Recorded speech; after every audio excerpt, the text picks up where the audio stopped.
Денеска православната црква ги празнува светите маченици Трофим, Саватий и Доримедонт и светиот маченик Зосим Пустиник.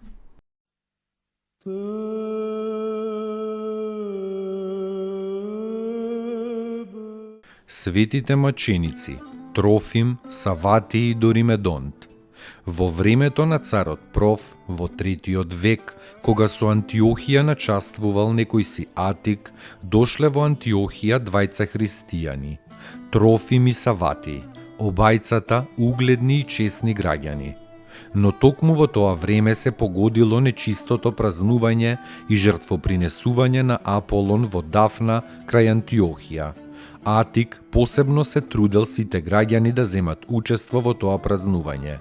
Па како некои ги виделе Трофима и Саватија и му јавиле на Атик дека овие странци не земаат учество во нивното празнување, Атик ги зел на суд. Кога не се одрекле од Христа, ги ставил на маки еден по еден.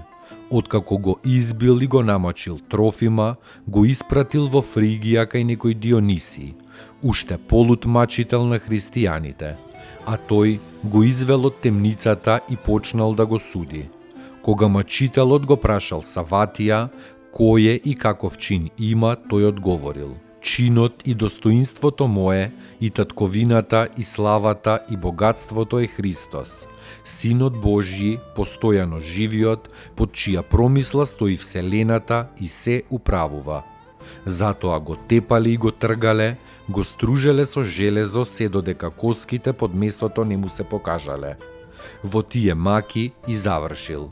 А Трофима, мачителот Диониси, го изложил на големи маки и го држал во темница за уште поголеми.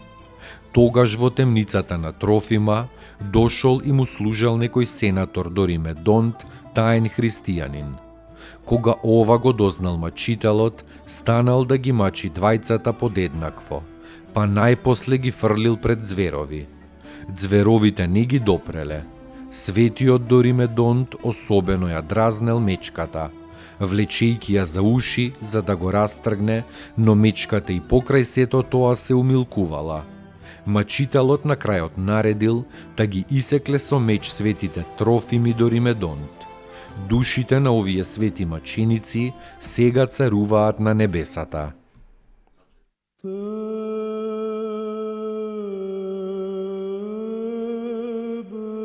Светиот маченик Зосим Пустиник. Некој киликиски кнез Дометијан одел на лов во планина со своите слуги. Во планината видел стар човек, обкружен со зверови кротки како јагненца.